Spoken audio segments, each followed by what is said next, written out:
Hello everyone, good evening. आप सभी का ब्रिलियंट एकेडमी के ऑनलाइन सेशन में स्वागत है। जैसा कि हम लोग रोज़ प्रैक्टिस क्लासेस कर रहे हैं शाम को 9 बजे, और प्रैक्टिस क्लासेस इंपॉर्टेंट है आपके लिए, वो तो आप समझदार हो किस लिए इंपॉर्टेंट है, क्योंकि एसएससी जीडी का पेपर बहुत करीब आ चुका है और एसएससी जीडी की तैयारी करने वाले जितने भी बच्चे हैं अब उनके लिए सबसे ज़्यादा अगर कुछ इंपॉर्टेंट है तो प्रैक्टिस के बिना सिलेक्शन पाना इम्पॉसिबल है। मैं हमेशा बोलते आया हूँ, आज फिर बोल रहा हूँ कि practice is most important for your competitive exam.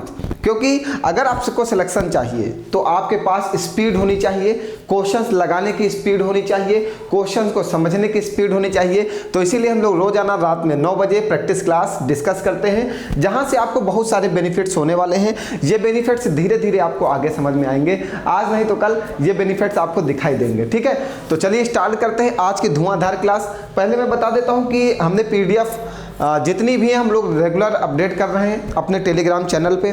तो जिन बच्चों को क्वेश्चंस की PDF चाहिए वे सारे बच्चे हमारे टेलीग्राम चैनल को ज्वाइन कर लेंगे, लिंक डिस्क्रिप्शन में अवेलेबल है। ठीक है, तो आज की क्लास में हम लोग जो डिस्कस करने जा रहे हैं क्वेश्चंस वो एसएससी जीडी 2021 के आए हुए पेपर के हैं। सबसे पहले ये बता देता हूँ कि जो हमने एक PDF अपलोड कराई थी 20 क्वेश्चंस की कल, उसमें के 8 क्वेश्चंस रह गए थे सॉल्व कराने के लिए आपको। तो सबसे पहले हम आज वो 8 क्वेश्चंस आपको सॉल्व करा देते हैं। जितनी PDF अपलोड होंगी उसका एक एक क्वेश्चंस का सॉल्व आपके पास अवेलेबल होगा।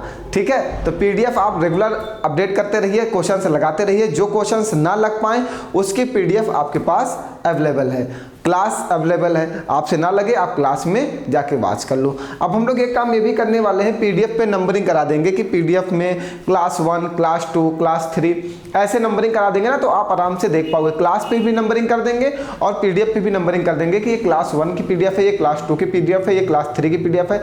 जैसे आप जो भी PDF लगाओ तो क्लास में आपको प्रॉब्लम ना हो देखने में। आपको यही नहीं समझ में आ रहा होगा ना कि PDF आ जाती है सर, उसके बाद किस क्लास में जाए तो इस क्वेश्चन का सॉल्यूशन मिलेगा। सही बात है आपकी, बिल्कुल सही है। तो PDF में क्लास की नंबरिंग हो जाएगी और क्लास में PDF की नंबरिंग हो जाएगी कि इस PDF के जो नंबर है इसका सॉल्यूशन इस क्लास में अवेलेबल है। ठीक है, अब ये भी समस्या सॉल्व करा दी जाएगी कल से।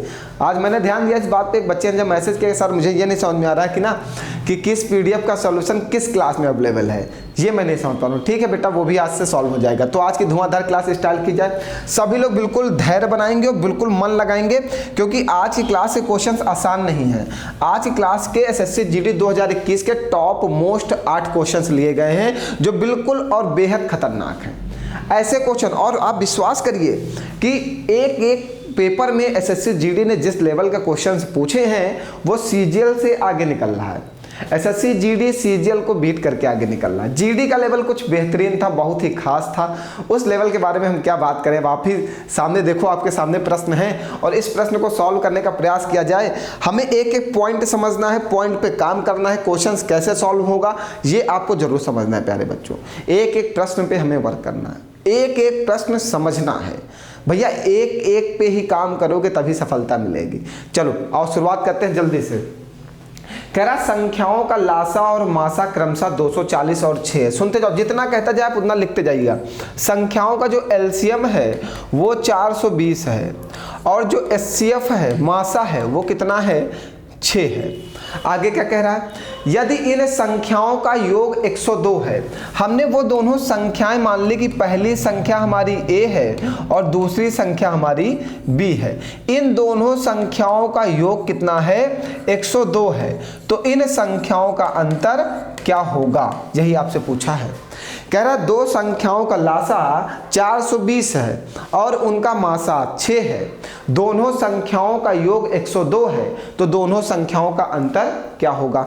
तो प्यारे बच्चों हमारे माइंड में एक बात आती है, अगर संख्याओं का योग दिया है और संख्याओं का अंतर हमसे पूछा हुआ है, तो सबसे पहले हमसे अगर संख्याओं का अंतर पूछा है तो हमें वे संख्याएं अगर पता चल जाएं तो हम उन संख्याओं के द्वारा संख्याओं का अंतर निकाल देंगे ना। मेरे माइंड में एक बात गई कि अगर ये A और B संख्या हमें किसी तरीके से मिल जाए तो इसका अंतर हम निकाल के आंसर दे देंगे। ठीक है, तो सबसे पहले हम लोग काम करेंगे कि ये संख्या मिलेगी कैसे। आपको एक फॉर्मूला पढ़ाया गया है, याद करो। LCM गुणे HCF बराबर में पहली संख्या गुणे दूसरी संख्या पढ़ाया गया। LCM गुणे HCF बराबर में पहली संख्या गुणे दूसरी संख्या A इंटू B। ठीक है, अब समझना एलसीएम आपके पास कितना है 420 है, एचसीएफ आपके पास कितना है 6 है। पहली संख्या ए और दूसरी संख्या बी, हमें यही संख्या निकालनी है, ए और बी संख्या निकालनी है। देखो कितने आसानी से मैं बता रहा हूँ, इस बात को समझना, बहुत ही नॉर्मल मैथड बता रहा हूँ। और एसएससी जीडी 2023 के पेपर में और सीएचएसएल 2023 के पेपर में 100% प्रश्न आएंगे यहाँ से 100%। आज मैं लिखित दावा कर रहा हूँ, कोई रोक नहीं सकता इन प्रश्नों को। ये प्रश्न हर एक पेपर में पूछे जा रहे हैं। ठीक, अब हमें यहाँ से संख्या निकालना है ए और बी। ए और बी निकालेंगे कैसे? एक बात आप हमेशा समझना कि कभी भी कोई भी संख्या हो तो मासा क्या होता है, एचसीएफ जो होता है वो दोनों संख्याओं में क्या होता है, कॉमन होता है। मासा क्या होता है, दोनों संख्याओं में कॉमन होता है। तो भैया यहाँ पे मासा 6 है, हमारे पास संख्याएं 2 हैं, तो हमें 2 मासा चाहिए। इसको आप 70 गुणे 6 लिख सकते हो। अब हमारे पास 2 मासा आ गए ना, ये देखो ये 2 मासा आ गए। तो 1 6 पहले वाले को दे दो और 1 6 दूसरे वाले को दे दो, तो ये दोनों वैल्यू तो यहाँ से चली गई। अब हमारे पास बचा कितना, 70। 70 को आप क्या लिख सकते हो, 7 गुणे 5 गुणे 2 लिख सकते हो। भैया हमारे पास हमने कहा कि अगर मासा दिया गया है तो मासा दोनों संख्याओं में क्या होगा, कॉमन होगा, वो हमेशा कॉमन होगा। तो जितना मासा हो वो दोनों संख्याओं को निकाल के दे दो। शेष जो बचे अब उसका फैक्टर कर लिए। अब हमें इस फैक्टर से इन दोनों संख्याओं को ऐसे वैल्यू देना है, इन दोनों संख्याओं से ऐसे वैल्यू देना है कि कोई भी संख्या कॉमन ना होने पाए। तो हमने कह दिया इसको 7 दे दें और इसको 5 दूनी 10 दे दें। तो देखो ये संख्या आ गई 42 और ये संख्या आ गई 60। हमने ये 7 इसको दे दिया और 5 दूनी 10 इसको दे दिया। अब दोनों संख्याओं में कोई संख्या और कॉमन हो सकती है 6 के अलावा?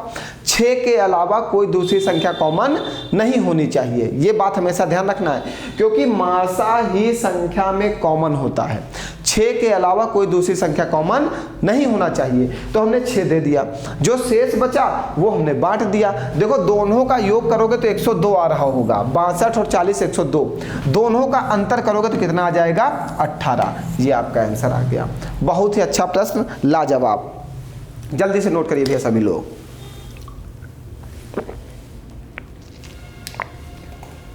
आगे बताया जाए भैया, ये सब प्रश्न पेपर के मोस्ट इंपॉर्टेंट हैं। पेपर के समय सिर्फ प्रैक्टिस में हम आपको पढ़ा सकते हैं, सिखा नहीं सकते। सिखाने के लिए हमने एलसीएम एचसीएफ की क्लासेस पढ़ा रखी हैं, आप वहाँ सीखो। ठीक है, ये प्रैक्टिस क्लास है, यहाँ पे ऐसे ही बताया जाएगा। जल्दी जल्दी आइए अगला कह रहा 4 अंकों की सबसे बड़ी संख्या कौन सी है जिसे 24, 40 और 48 से पूर्णतः विभाजित है? इन 4 अंकों में कोई संख्या ऐसी होगी जो 24 से विभाजित होगी, 40 से विभाजित होगी और 48 से विभाजित होगी। ठीक है, इन 4 अंकों में, ये 4 ऑप्शन में 4 अंकों की जो संख्याएं दी गई हैं, इसमें कोई एक संख्या ऐसी होगी जो 24 से विभाजित है, 40 से विभाजित है और 48 से विभाजित है। अब एक बात को समझना, अगर कोई संख्या किसी संख्या से विभाजित है, अगर कोई संख्या किसी संख्या से विभाजित है तो वह उसके फैक्टर से अवश्य विभाजित होगी। क्या? अगर कोई संख्या किसी संख्या से विभाजित है तो वह उसके फैक्टर से अवश्य विभाजित होगी। ठीक, अगर इसमें से कोई संख्या 48 से विभाजित है तो वह उसके फैक्टर से अवश्य विभाजित होगी। तो 48 का जब आप फैक्टर करोगे तो ये बनेगा 8 गुणे 3 गुणे 2। सबसे पहले आप 3 का नियम लगाओ। 3 का नियम कहता है जहां पर संख्याओं का योग किया जाए, संख्याओं का योग किया जाए और संख्याओं का योग यदि 3 से विभाजित है तो वह संख्या 3 से क्या हो जाएगी, विभाजित हो जाएगी। ठीक है, संख्याओं का योग करिए। 9 9 18 9 3 27, इसका 27 आएगा, 3 से विभाजित हो जाएगी। 9 9 18 8 26, 26 आएगा, 3 से विभाजित नहीं होगी, ये ऑप्शन कट जाएगा। 9 9 18 6 24, 8 3 8 24, 9 4 12 8, 9 8 17 4 21, ये भी 3 से विभाजित हो जाएगी। 3 का नियम सबसे पहले हमने लगाया, रूल ऑफ डिविजिबिलिटी से हमने सबसे पहले 3 का नियम लगाया। 3 का नियम कहता है संख्याओं का योग किया जाए, योग करने के बाद यदि संख्या 3 से विभाजित है, योग जो है अगर 3 से विभाजित है तो वह संख्या 3 से विभाजित होगी। अब इसके बाद हम 8 का नियम लगा देते हैं। 8 का नियम कहता है अंतिम 3 संख्याएं, 8 से विभाजित होनी चाहिए। अंतिम 3 संख्याएं 8 से विभाजित होनी चाहिए, तो वह संख्या 8 से क्या हो जाएगी, विभाजित हो जाएगी। अंतिम 3 संख्याएं क्या है, 8 से विभाजित होनी चाहिए, तो वह संख्या 3 से विभाजित हो जाएगी। आइए अंतिम 3 संख्या इसमें की देखिए, 8 से विभाजित है, 8 एक 8, 1 हासिल जाएगा, 19 होगा, 8 दूनी 16, 3 बचेगा, 30 नहीं कटेगा, तो ये भी आंसर कट गया। इसकी अंतिम 3 संख्या देखिए, 8 एक 8, 8 दूनी 16 कट जाएंगे। इसकी देखिए 8 एक 8, 8 45 ये भी कट जाएंगी।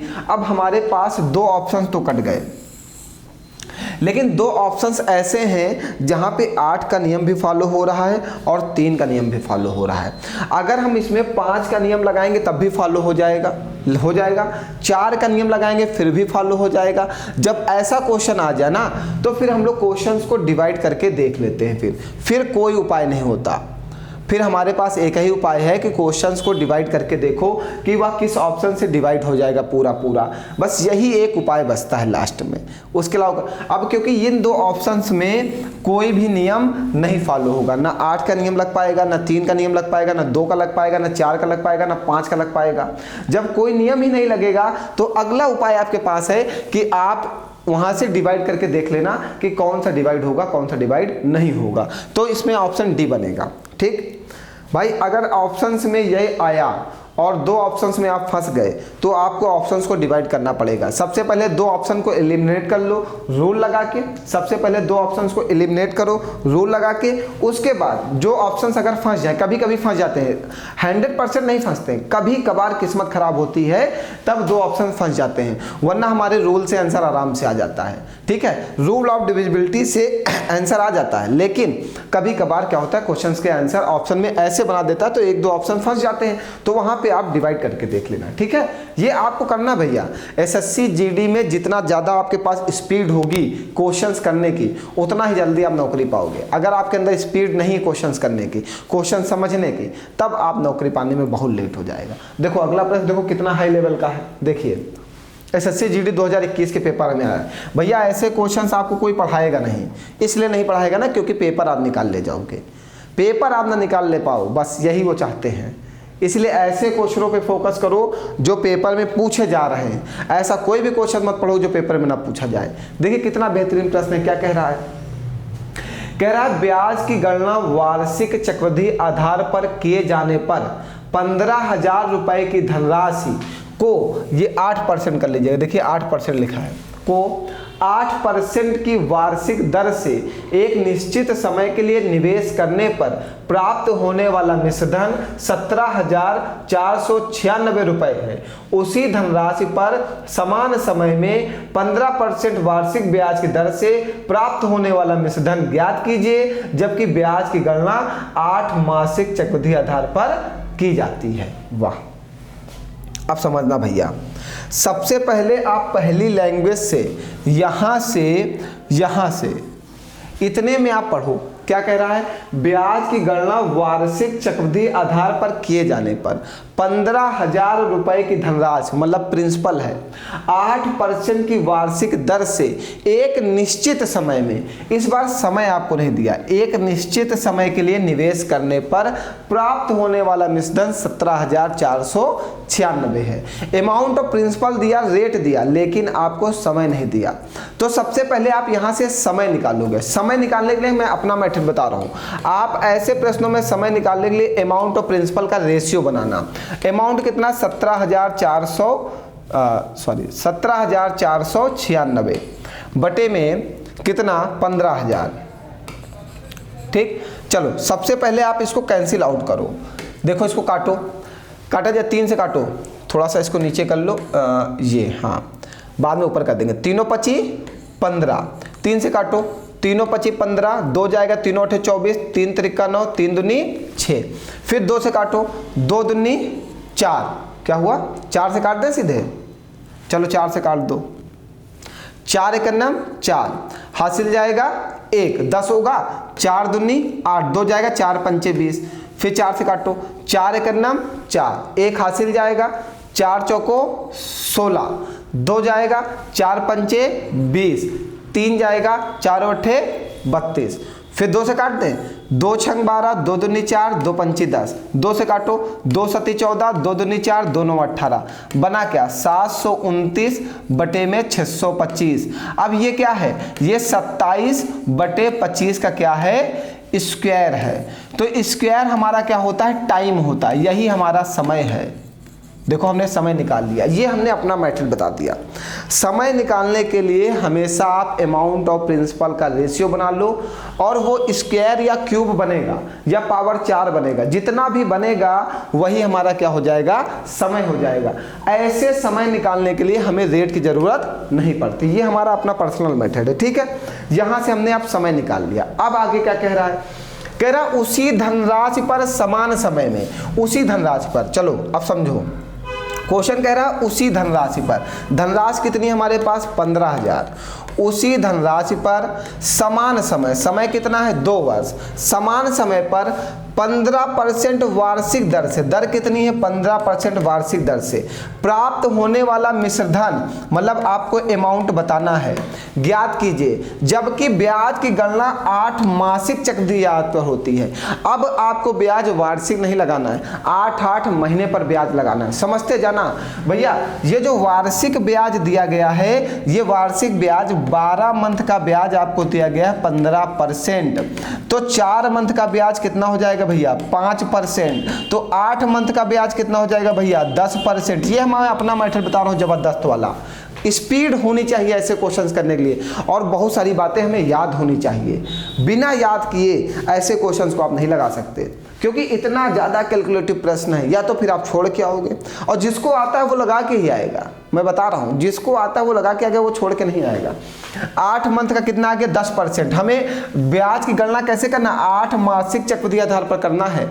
कितने महीनों का ब्याज बताना है 2 साल, 2 साल का मतलब 24 मंथ का ब्याज बताना है। और ब्याज कैसे लगाना, 8 मंथ, 8 मंथ और 8 मंथ, 8 मंथ, 8 मंथ पे ब्याज कितना लगता है 10%, 10% और 10%, और 3 बार में नेट सीआई कितनी होगी इसकी भैया, जिसको हमने ऑफलाइन में पढ़ा है सबको याद होगी, कितनी नेट सीआई 33.1%। पूरी बात को यहाँ एक्सप्लेन नहीं कर सकते, 33.1% नेट सीआई बनेगी। सुनते जाओ। अब आपके पास 5,000 रुपए हैं, इसके ऊपर ब्याज निकालना है, तो 33.1 बटे में 100, पॉइंट हटाओ, 1 0 बढ़ाओ, 1 2 3, 1 2 3, कट गया। 15 से गुणा करो, 15 का नम 15 का 5 हासिल लगेगा 1, 15 ते 45, 1 46 का 6 हासिल लगेगा 4, 15 ते 45 और 4 49। ये हमारा क्या आ गया, ब्याज आ गया, सीआई। आपसे पूछा क्या, मिश्रधन, मिश्रधन क्या होता है, अमाउंट क्या होता है, प्रिंसिपल प्लस ब्याज, मतलब 15,000 प्लस 4,965, मतलब 19,965 रुपये अमाउंट आएगा। देखिए इतना आसान नहीं था SSCGD का प्रश्न, पूरा समझाने में ही मुझे 2 मिनट लग गए, पूरे क्वेश्चंस को आपको करके समझाने में।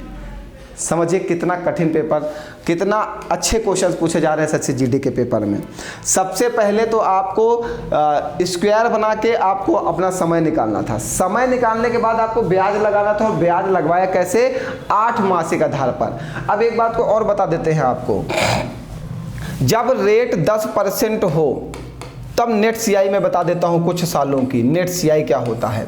जब रेट 10% हो तो समय अगर 1 वर्ष है तो नेट सीआई 10% ही होगी, समय अगर 2 वर्ष है तो नेट सीआई 21% होगी, समय अगर 3 वर्ष है तो नेट सीआई 33.1% होगी, समय अगर 4 वर्ष है तो नेट सीआई 46.41% होगी। ब्याज दर अगर 10% आई है तो देखो 3 वर्ष की नेट सीआई हमने क्या लगाई 33.1%। देखिए यहाँ पे कितना है 1 2 3, तो नेट सीआई लगा दिया 33.1। 10% वाला याद रखना, अगर क्वेश्चंस कठिन किया जाता है तो उसमें 10% ही बनता है, क्योंकि इसका अगर याद होगा तभी आप तुरंत क्वेश्चन लगा सकते हो। जैसे ही नेट सीआई निकल के आता है हमारे पास, हम प्रिंसिपल के ऊपर ब्याज निकाल लेते हैं। हमने प्रिंसिपल के ऊपर क्या निकाल लिया, ब्याज निकाल लिया, ब्याज निकालने के बाद प्रिंसिपल में ऐड कर दिया, अमाउंट मिल गया। खतरनाक प्रश्न भैया, बहुत ही शानदार, बहुत ही लाजवाब प्रश्न। चलिए जल्दी से आगे बढ़ते हैं फटाफट, इसको जरूर नोट कर लेना सब लोग, ये इंपॉर्टेंट है आपके लिए, ठीक है।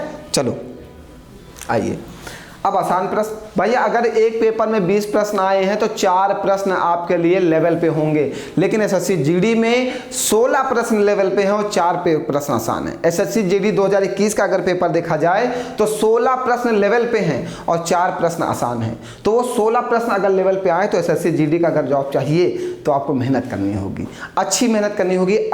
जो मैं कह रहा हूँ बात को बहुत अच्छे से समझिएगा, फर्जी के क्वेश्चन पढ़ने की अब जरूरत नहीं है। आप अच्छे लेवल की पढ़ाई करो तभी आप सिलेक्शन पाओगे एसएससी में। एसएससी जीडी हो गया, सीजीएल हो गया, सीएचएसएल हो गया, सीपीएसआई हो गया। अगर आप इसमें बेहतरीन क्वेश्चंस नहीं पढ़ रहे हो तब आप सिलेक्शन नहीं पा सकते। नॉर्मल पढ़ाई के क्वेश्चन से आपका सिलेक्शन नहीं होगा, ये आपको ध्यान रखना। चलिए, कह रहा है 152 को 3 भागों में इस प्रकार विभाजित किया जाता है कि पहले भाग का 1/5, पहले भाग का 1/5 बराबर है दूसरे भाग का 1/3 बराबर है तीसरे भाग का 1/11 के बराबर है ना, यही तो कहा।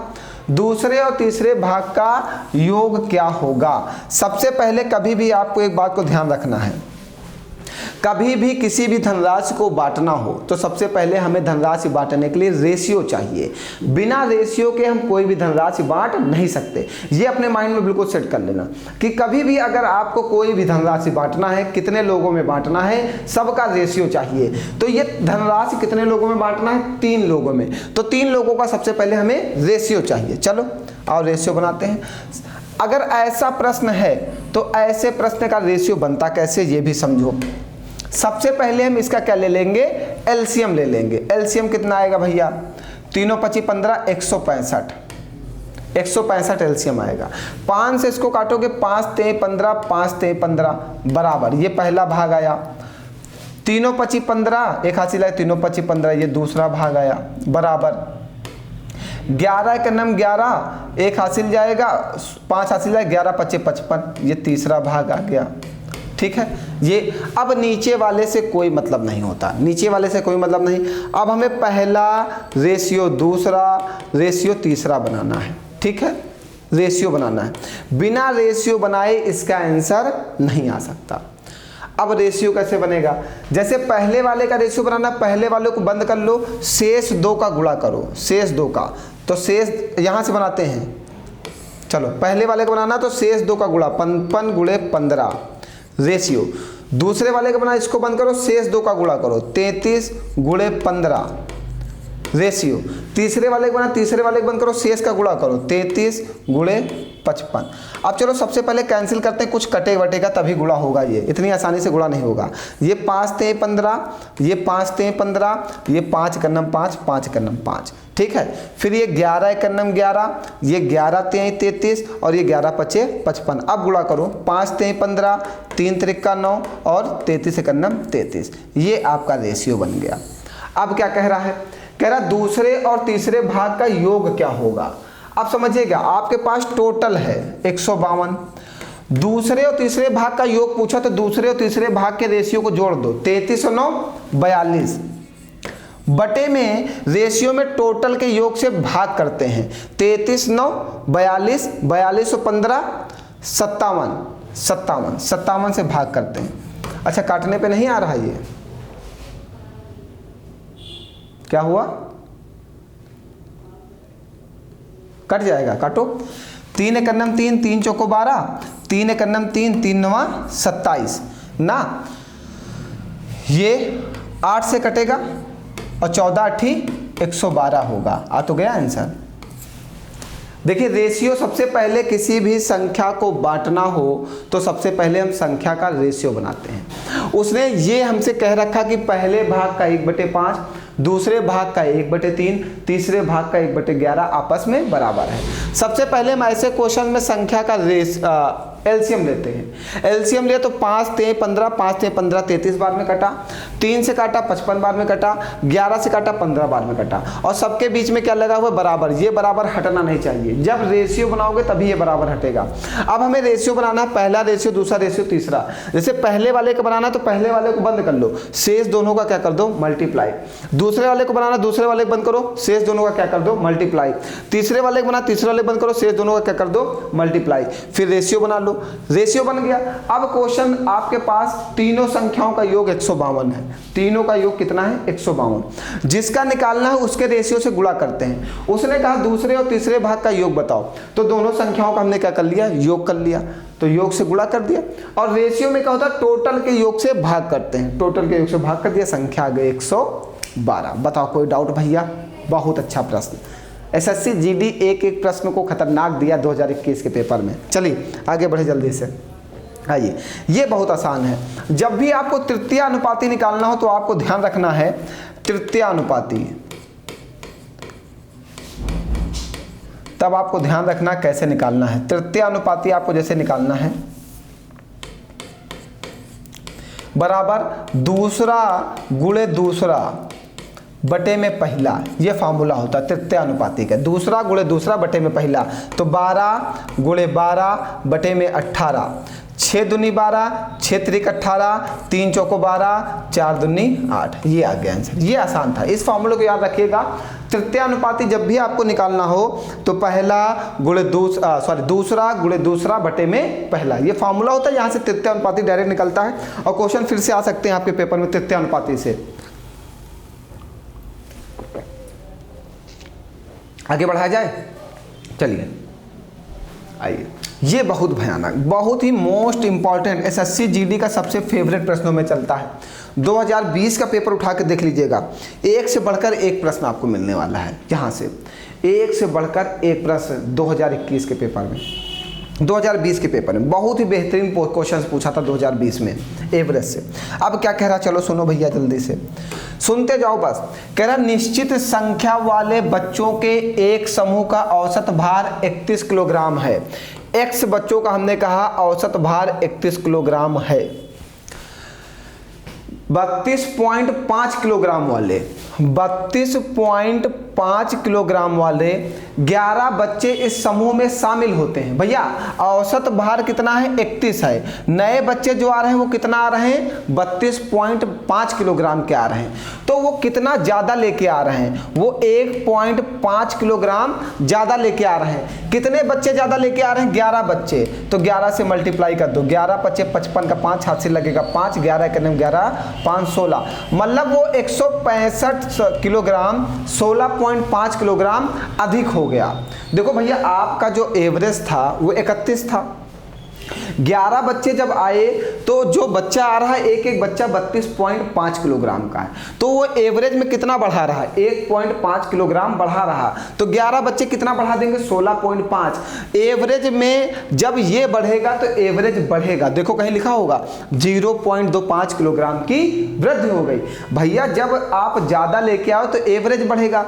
एवरेज बराबर होता क्या है, एवरेज बराबर होता है सभी संख्याओं का योग, सभी संख्याओं का योग, सम ऑफ ऑल नंबर अपॉन में ऑल नंबर। ठीक, एवरेज कितना बढ़ा, जितना एवरेज बढ़ा वहां पे रख दो 0.25। सभी संख्याओं का योग कितना आया, 16.5 बटे में ऑल नंबर, हमें नंबर निकालना है। दशमलव हटाओगे गुणे 10, दशमलव हटाओगे गुणे 100, 1 0 से 1 0 कट जाएगा। ये कटेगा 25 से कटेगा 5 दूनी 10, ये कटेगा 5 3 15, एक हाथ से जाएगा 5 3 15। इसका गुणा करोगे ऑल नंबर आ जाएगा 33 दूना 66, जो प्रेजेंट में है, ये प्रेजेंट में है। जब 11 शामिल हुए हैं तब की बात की गई है। हमें बताना क्या है, आरंभ में बच्चों की संख्या कितनी थी, तो भैया 11 शामिल हुए, इन 11 को इसमें से माइनस कर दो। आरंभ में बच्चों की संख्या कितनी थी, 55 थी। बहुत ही आसान प्रश्न। अगर ये मेथड आपको आता है तो आपके लिए आसान रहेगा, अगर ये मेथड नहीं आता तो आपके लिए प्रश्न कठिन रहेगा। ये मेथड सीखना जरूरी है सबको ऐसे प्रश्न को लगाने के लिए। भैया सबसे पहले हमने ये किया कि x बच्चों का औसत हमें 31 किलोग्राम दे रखा था। उसने कहा 32.5 किलोग्राम के बच्चे शामिल होते हैं। कितने बच्चे शामिल होते हैं, 11। तो हमने कहा एवरेज में कितना बढ़ा रहे हैं, एवरेज में बढ़ा रहे हैं 1.5 किलोग्राम। तो 11 बच्चे कितना बढ़ाएंगे, 16.5 किलोग्राम। हमने लिखा एवरेज बराबर सम ऑफ ऑल नंबर अपॉन में ऑल नंबर। सभी संख्याओं का योग ये है 16.5। एवरेज कितना बढ़ा, 0.25। इनके आने से इतना किलोग्राम ज़्यादा आने से एवरेज कितना बढ़ गया, 0.25 बढ़ गया। एवरेज की जगह 0.25 रख दिया, आल नंबर निकाल लिया। अच्छा, ये प्रेजेंट में है, पास्ट में कितनी थी, 11 बच्चे शामिल हुए, तो 11 बच्चों को घटा दो, पास्ट में कितनी रही होगी, 55 रही होगी। बहुत ही अच्छा, बहुत ही शानदार प्रश्न। अगर इस मेथड को आप नहीं सीखे तो ये प्रश्न नहीं लगा पाओगे। और भैया यूपीपी वाले जो भी ध्यान रखें, यूपीपी में 2 बार ये प्रश्न आ चुके हैं कि यूपीपी में भी पूछा जाता है, ठीक है, सिर्फ एसएससी में ही नहीं। और जीडी वाले और सीएचएसएल वाले तो बिल्कुल फोकस कर लें इसको, 100% ये आपको देखने को मिलेगा पेपर में, 100% दावा है मेरा। चलो जल्दी से आगे बढ़ो। आइए, फिर वही कह रहा है 48 संख्याओं का औसत कितना है, 48 है। यह बाद में ज्ञात हुआ कि 48 2 जगहों पर गलती से 84 समझ लिया गया। जहां पे 48 होना चाहिए वो क्या हो गया, 84 हो गया। जहां पे 48 होना चाहिए वो क्या हो गया, 84 हो गया। मतलब ये सही था और हुआ क्या, ये गलत था। समझ लिया आपने गलत वाला, मतलब आपने समझा कितना, 4 4 8 8 8 16 168, 8 8 16 4 4 8 1 9 96। मतलब कितना ज़्यादा आपने जोड़ दिया, घटा दो इसको, 8 से 6 जाएगा 2, 16 से 9 72 ज़्यादा जोड़ दिया था आपने। अब समझो, आपको 48 संख्याओं का योग करना था, 48 48 48 करना था, क्योंकि उसका औसत 48 ही कहा है। मतलब 48 संख्याओं का योग 48 48 48 ही है। फिर कहा 2 जगह जहां पर 48 48 था उसको हमने 84 समझ लिया, 84 समझ लिया, तो मतलब आपने ज़्यादा जोड़ दिया। जब ज़्यादा जोड़ दिया तो एवरेज ज़्यादा आया होगा। मीन्स आपको जोड़ना था 96, आपने जोड़ दिया 168। भाई 96 जोड़ते तो एवरेज कम आता, आपने 168 जोड़ दिया, इसलिए एवरेज क्या आ गया, ज़्यादा आ गया। तो सबसे पहले तो ये 2 आंसर तो नहीं बन सकते, क्योंकि एवरेज घटेगा, एवरेज बढ़ नहीं सकता, एवरेज घटेगा। अब कितना घटेगा, ये 72 ज़्यादा आया है, ये 48 में ही बांट दो, बटे में 48, 8 9 72, 8 6 48, 6 से काटोगे 1.5 एवरेज घट जाएगा। तो इसमें से 1.5 माइनस कर दो, 48 से 1.5 माइनस कर दो, ये 47 46.5 आ गया नया एवरेज। भाई एवरेज घटेगा, और एवरेज जब भी घटेगा तो वो सब में बटेगा। लड्डू आया तो सब लोग खाओगे, जाएगा तो सबसे ले लिया जाएगा, ठीक है। तो इसमें क्या हुआ कि ये जो बढ़ गया, 72 बढ़ा था, ये सब में 48 लोगों में बढ़ गया है। तो ये जब जाएगा तो 48 लोगों से लेके जाएगा, तो 48 से डिवाइड कर दिया, पता चल गया एवरेज 1.5 घट जाएगा, 48 से घटा दिए। भैया ये प्रैक्टिस क्लास है, इसमें पढ़ाया नहीं जाएगा, इसमें एसएससी जीडी वालों को शानदार प्रैक्टिस कराई जाएगी कि उनका सिलेक्शन कैसे होगा। बस मैं मैथड बताते जा रहा हूँ कि कैसे कैसे क्वेश्चंस करना है आपको पेपर में। ये क्लासेस अगर आप पहले से नहीं पढ़ रखे हो तो आपको समझ में नहीं आएगा। अगर आपने एवरेज पढ़ रखा तभी हमारे मेथड समझ में आएंगे, अगर हमसे पढ़ रखा तो बिल्कुल समझ में आएंगे, क्योंकि हम अपने मेथड पढ़ा रहे हैं आपको, ठीक है। आइए फिर कह रहा है, एक कार्य पर 15 व्यक्ति एक साथ मिलकर काम करना शुरू करते हैं, लेकिन कुछ दिनों के बाद 6 व्यक्ति काम छोड़कर चले जाते हैं। परिणाम स्वरूप जो काम 42 दिनों में पूरा हो सकता था वह 54 दिनों में पूरा हुआ था। काम शुरू होने के कितने दिनों के बाद 6 व्यक्तियों ने काम छोड़ दिया था, ठीक है, कोई बात नहीं। आपने पढ़ा है M1 D1 बराबर M2 D2। समझो, 15 व्यक्ति ने काम करना शुरू किया, 42 दिन बाद हमने कहा X व्यक्तियों ने काम छोड़ दिया, ठीक। फिर क्या हुआ, 6 व्यक्ति काम छोड़कर चले जाते हैं। पहले 15 व्यक्तियों ने काम शुरू किया, अब कितने व्यक्ति, जब 6 व्यक्ति चले गए तो बचे कितने, 9 व्यक्ति। भाई पहले 15 लोग काम कर रहे थे, 6 लोग काम छोड़कर चले गए तो कितने व्यक्ति बचे, 9 लोग। अब 9 लोग काम कर रहे हैं, ठीक है, 9 लोग काम करना शुरू करते हैं, 54 दिनों में वह काम पूरा होता है। तो ये कर दो 54 माइनस x, मतलब हमें x की वैल्यू निकालना है, क्योंकि ये पूछा ना काम शुरू होने के कितने दिनों बाद 6 व्यक्तियों ने काम छोड़ दिया था। हमने कहा काम शुरू होने के x दिन बाद 6 व्यक्तियों ने काम छोड़ दिया था, क्योंकि यहां पे भी यही कह रहा है कि जब 15 व्यक्ति काम करते हैं तो काम 42 दिनों में पूरा होता है, और जब 6 व्यक्ति काम छोड़ देते हैं तो काम 54 दिनों में पूरा हो जाता है। तो हमने कहा 15 व्यक्ति जब काम करते थे तो काम 42 दिनों में होता, लेकिन पूछा क्या कितने दिनों के बाद 6 व्यक्तियों ने काम छोड़ा, हमने कहा x दिनों के बाद 6 व्यक्तियों ने काम छोड़ा, और जब 54 दिनों में काम पूरा होता है तब x व्यक्तियों ने काम छोड़ा। 6 दिन बाद की बात कर रहा है, x माइनस कर दिया। अब इसको कैलकुलेट कर लो, तीनों 25 15, 3 त्रिका 9, गुणा करो 5 दूनी 10, 5 चौको 20, 1 21, माइनस का 5x इक्वल टू 3 चौको 12, 2 80 लगाए, 3 15 x 16 माइनस का 3x।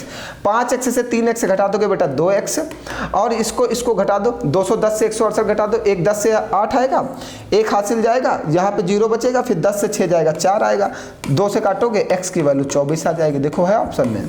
बहुत ही बेहतरीन प्रश्न है, बिल्कुल डिफरेंट और यूनिक प्रश्न है। करने का तरीका याद रखना भैया, ऐसे प्रश्नों को करने का मेथड आपको याद होना चाहिए। चलो अगला प्रश्न लो।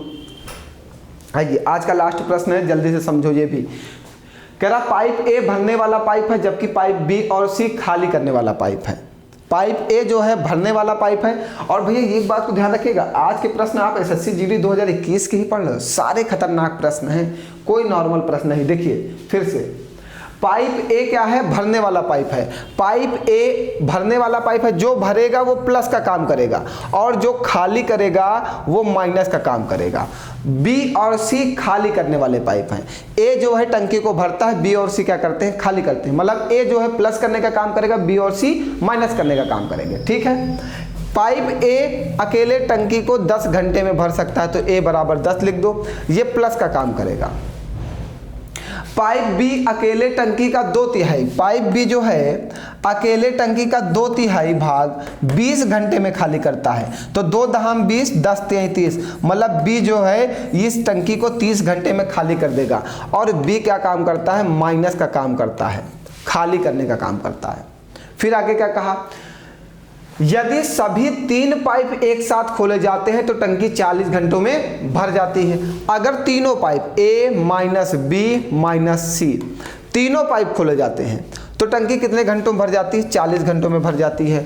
सी अकेले टंकी के 2/3 भाग को कितने घंटों में खाली कर सकता है? ठीक है, खाली कर सकता है 2/3 ऑफ द टैंक। सी अकेले टंकी के 2/3 भाग को खाली कर सकता है, क्योंकि सी खाली करने का काम कर रहा। भैया सबसे पहले हमें यहाँ पे सबकी कैपेसिटी पता होनी चाहिए। चलो एलसीएम लो, 120 एलसीएम आएगा, मतलब ये टैंक की कैपेसिटी हो गई। मतलब टैंक 120 लीटर का है। 10 से इसको काटोगे ये 12 आएगा, ये 3 से कटेगा 4 आएगा, ये 4 3 12 आएगा। हम ये हमारे पास आ गए ए माइनस बी माइनस सी की जो कैपेसिटी वो कितनी है? 3 है। ए की कैपेसिटी कितनी है भैया? 12। बी की कैपेसिटी कितनी है? 4 माइनस सी इक्वल टू 3। 12 से 4 जाएगा, बचेगा 8, माइनस का 8, ये घटाओगे माइनस का सी इक्वल टू माइनस का 5, कट जाएगा तो सी की कैपेसिटी कितनी आ गई? 5।